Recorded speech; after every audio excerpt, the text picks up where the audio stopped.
महाराज जी, खूब जोर का भजन कीर्तन करने वाली भार्या चाहता हूँ, इसका चयन मैं कैसे करूँ? हेलो। प्रभु से प्रार्थना, अच्छी बात है, अच्छी बात। और आपके जैसा दिव्य बालक। हाँ, अच्छी बात है। और आप वो अवस्था भी बता दीजिए कि मतलब देखो उतने बच्चा, उतने वर्ष तक उसका पालन पोषण हाँ करके फिर देखो, उसे विरक्त मार्ग में वृंदावन। पहले दुल्हन तो मिले यार देखो, प्रेमानंद जैसा तो प्रेमानंद है। भगवान अद्वितीय सबको बनाते हैं, कुछ ना कुछ फर्क रखते हैं, नहीं रखते हैं? तो हमारे जैसा लड़का तो, या तो हम ही आए आपके यहाँ, तो तुम तो अभी इतनी अवस्था के हो।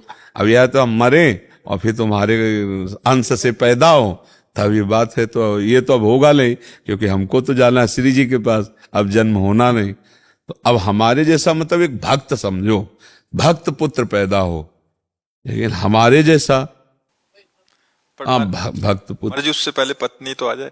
आए। भार्या सुंदर हो, भजन सखू कीर्तन भाई। वाली। सक्कू सक्कू भाई जैसे। आंग तो बहुत गुरु ऊंची है।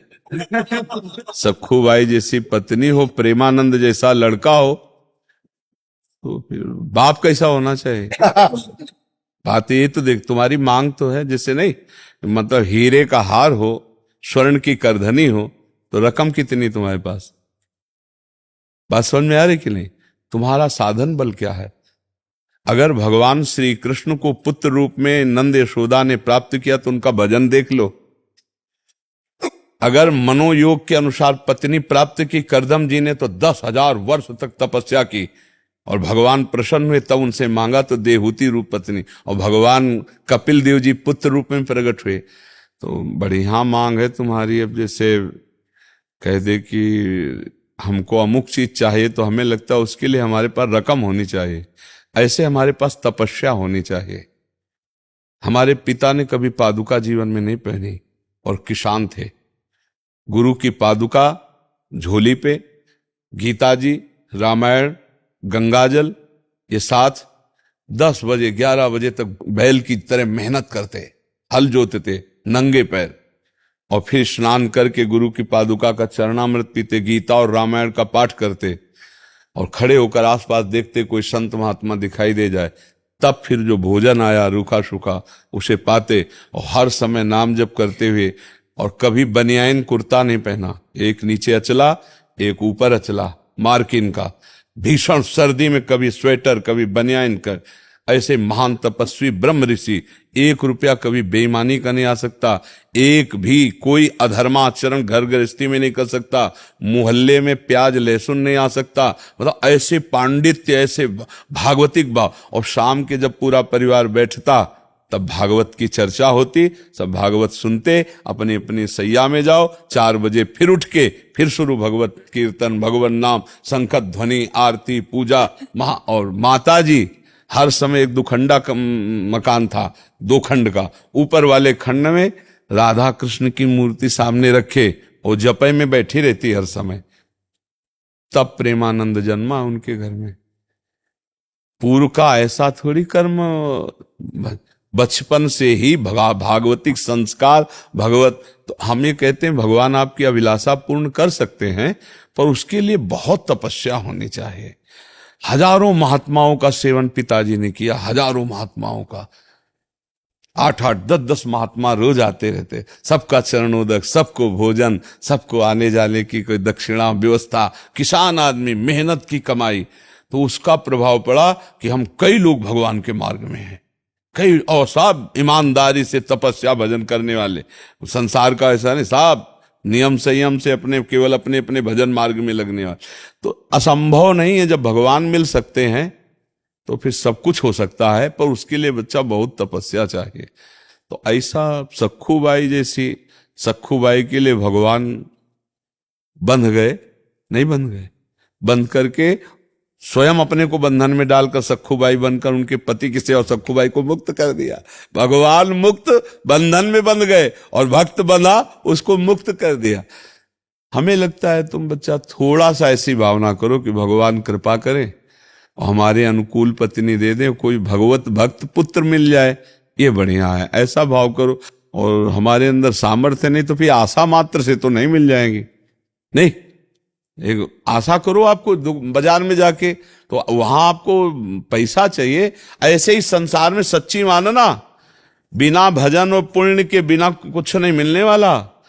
जैसे जो लोग पाप कर्म कर रहे हैं, छीना झपटी कर रहे हैं और खूब धन एकत्रित कर रहे हैं, तो उनका पुण्य नष्ट हो रहा है। और जिस दिन पुण्य नष्ट हो गया तो सब एकत्रित किया भस्म हो जाएगा, देख लेना, सब नष्ट हो जाएगा पुण्य के कारण से। तो पुण्य का सारा खेल है। तो हमें लगता है खूब नाम जप करो। नाम जप करते हो? हाँ, खूब नाम जप करो। और भगवान से, यार हमें लगता है दुल्हन मांगने की जगह भगवान को ना मांग ले है यार, फिर मतलब घुमा के जाने से अच्छा है भगवान को मांग ले कि आप ही मिल जाओ। तो भगवान को हमें लगता है सीधे उन्हीं से मांग करनी चाहिए, और उन्हीं से कहे कि आपको पता है कौन भक्त कैसा है, आप आ जाओ हमारे भावना की पूर्ति के लिए। भगवान बड़े कृपालु हैं।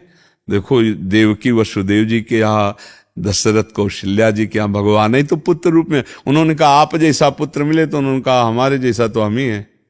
भगवान सबको अद्वितीय बनाते हैं। भगवान की हम संतान है, कुछ ना कुछ फर्क मिलेगा, दिमागी फर्क, रूप में फर्क, चाल में फर्क, सोच में कुछ ना अद्वितीय मिलेगा। सबको अद्वितीय मिलेगा नहीं, एक जैसा नहीं मिलेगा।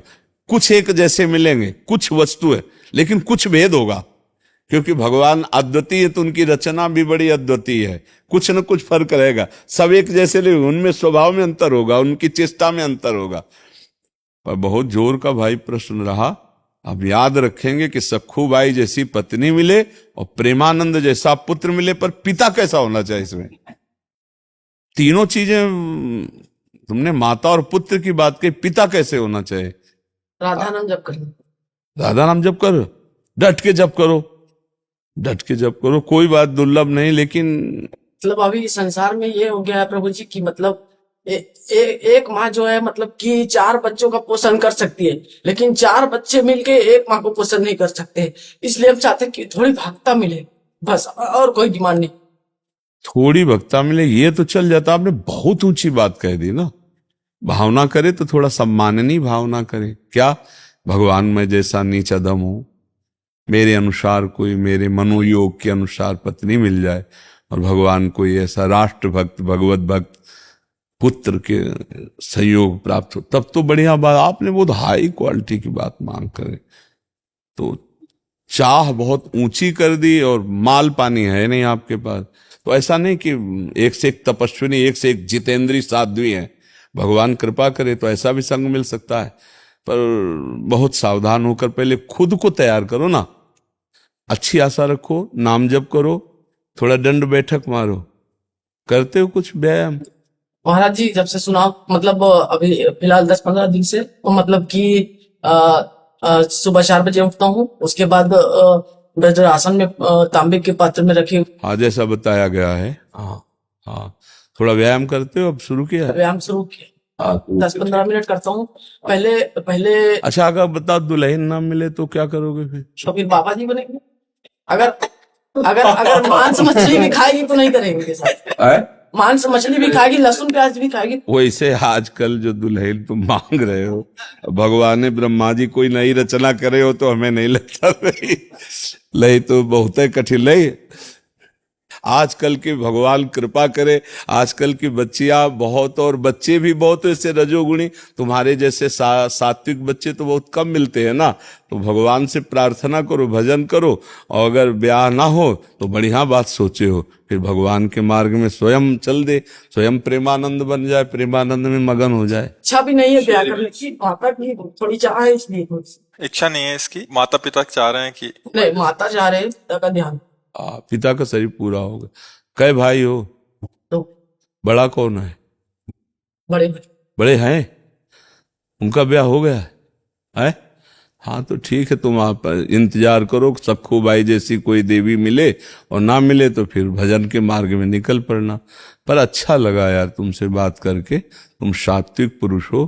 थोड़ा सा भी निर्णय करने में क्षमता कमजोर है, लेकिन आप ब्रह्मचर्य से आए, आज से पक्का बिल्कुल ठीक से रहो ना। और अगर ब्याह हो, स्वतः ब्रह्मचर्य होता है, हम कभी अपनी चेष्टा से नहीं करते। हाँ ठीक है। आप क्या होता है बच्चा, जब प्रारंभ में हम स्वयं चेष्टा से नष्ट करते हैं तो उसका अभ्यास बन जाता है। वो फिर स्वाभाविक नष्ट हो। अगर प्रारंभ से ब्रह्मचर्य, जब तक गृहस्थी में न जाए तब तक ब्रह्म, तो जब गृहस्थी में जाएगा तो इसके द्वारा संतान भी बहुत बलिष्ठ और विवेकवान पैदा होगा। ब्रह्मचर्य बहुत अमोघ शक्ति है।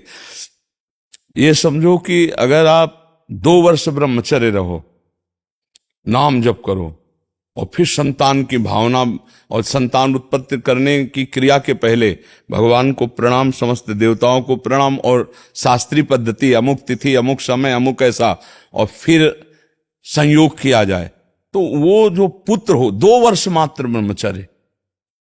फिर यहां तो गर्भस्थ शिशु हो जाने पर भी ब्रह्मचर्य नहीं रहते, तो इसीलिए वो आचरणविहीन संतानें होती।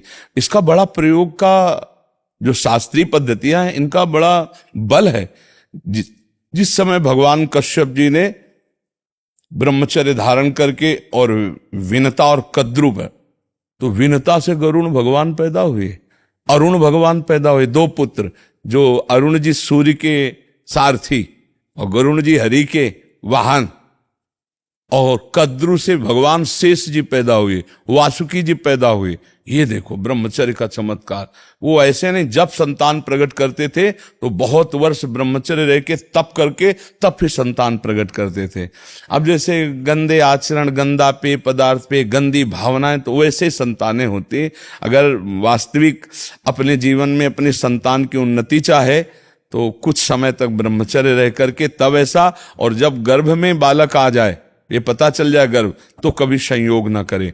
फिर भगवान नाम कीर्तन, खान पान साथ, तो उस बालक में, गर्भस्थ शिशु में भक्ति के परमाणु आ जाएंगे, और वो चाहे राष्ट्र भक्त बने, चाहे भगवत भक्त बने, वो नाम रोशन करेगा। अब आजकल वासनाओं से सब खेल हो रहे हैं, तो इसीलिए संतानों में वो ओज, तेज, वो संयम नहीं पाया जाता। ब्रह्मचर्य एक बहुत बड़ी तपस्या है, बहुत बड़ा जीवन है, जिसको लोग समझ नहीं रहे। छोटे छोटे बच्चे ब्रह्मचर्य की हानि कर रहे हैं। ब्रह्मचर्य को बहुत संभालना चाहिए। मोबाइल से के दोषों से बचना चाहिए, गंदे दोष करेंगे तो उससे हानि हो जाती है। ठीक है बच्चा, नाम जप करो, थोड़ा दंड बैठक मारो, और अपने अच्छे भाव से रहो, और इंतजार करो जब ऐसा कोई संयोग बन जाए। 26 के हो, कई साल इंतजार करोगे? 36 तक। 36 तक देख लो भाई, अगर जिंदा रहे तो 36 के बाद फिर मिल लेना। ले आप ठीक है।